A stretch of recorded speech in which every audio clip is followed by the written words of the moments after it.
I was at camp this week, as you know, and the theme for our youth, the theme for this year was another way.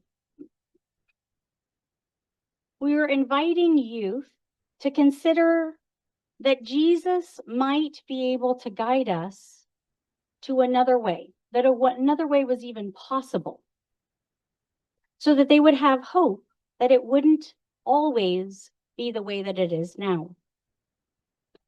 Each day led us through different themes as we worked on learning and remembering that we are called to another way.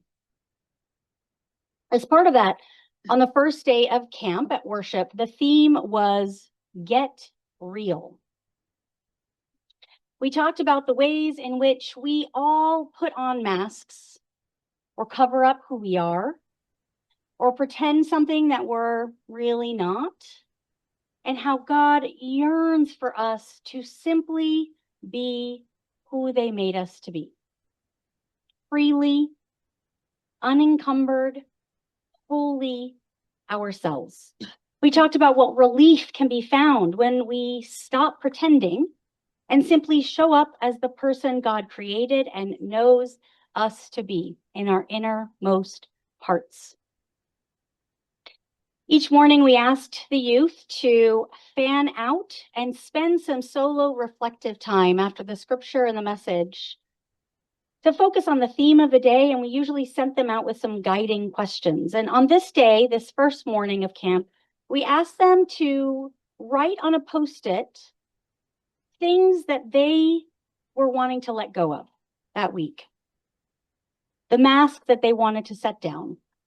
The pretending that they wanted to stop pretending, so that they could be free to be fully themselves at camp, so that we could experience together what it was like, what it felt like in our bodies to live another way, so that we had that sense, that embodied sense of how another way might be possible.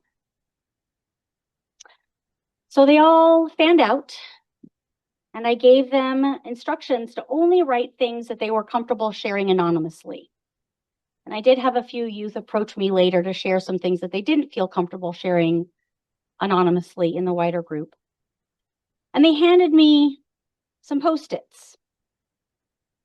And as I read them aloud, Pastor Stevie, who I was so glad this week was my co-director, they placed these Post-its on the cross that stands in front of the chapel, the outdoor chapel, as we look out on Lake Coeur d'Alene, as a way to remember that Jesus came to liberate us all, to let go of all of our masks, and that Jesus could hold these too.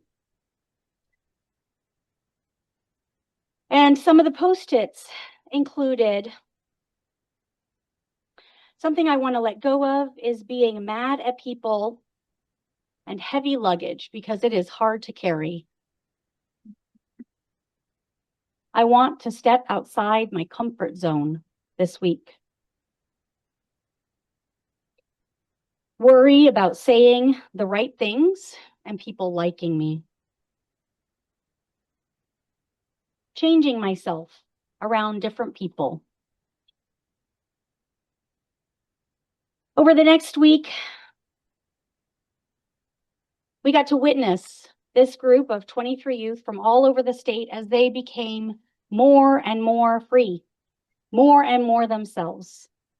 Some of them were carrying incredibly heavy burdens that could not quickly or readily be solved by the end of a week of fresh air and community. And neither am I here to suggest that the burdens that some of us carry within us can be solved that way. But some of them were able to share some of those burdens with others. Some continue to carry them alone. We all get to decide how much of ourselves we want to reveal to one another.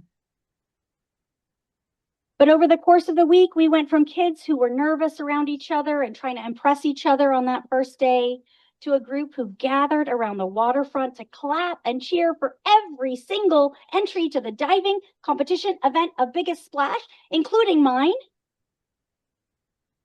I did not win. I'm suspect of some, nefarious judging, but we saw them gather around a circle at the closing celebration, cheering for every single one of them who braved the circle, no matter their style of dancing, including the young, goofy kid doing a poor impression of the Russian this thing, and another kid who was really danced the whole night, sort of in a Irish jig style. Woo! We heard them sing loudly and unabashedly at campfire every night and listen with rapt attention as I read to them a children's book called You Are Special.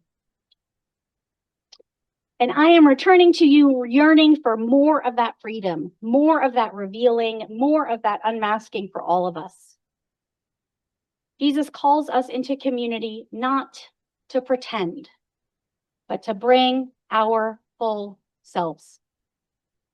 We are not called to serve others while hiding or ignoring our own needs, but tending to them too.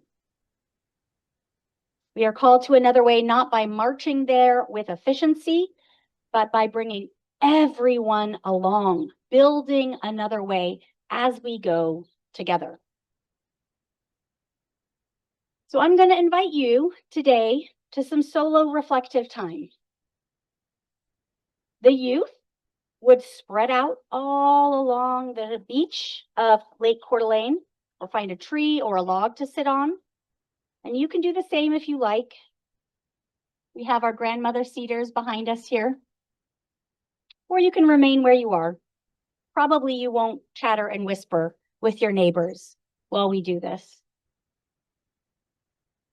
I invite you to ponder the following questions for the next 5 minutes or so. In what ways am I pretending or hiding who I am or what I need? Myself, my community. What emotions surface for me when I consider revealing my true self to myself or to my community? And how would being my full self, as God knows me to be, in my innermost parts, how would being that full self in my life and in community help lead us to another way?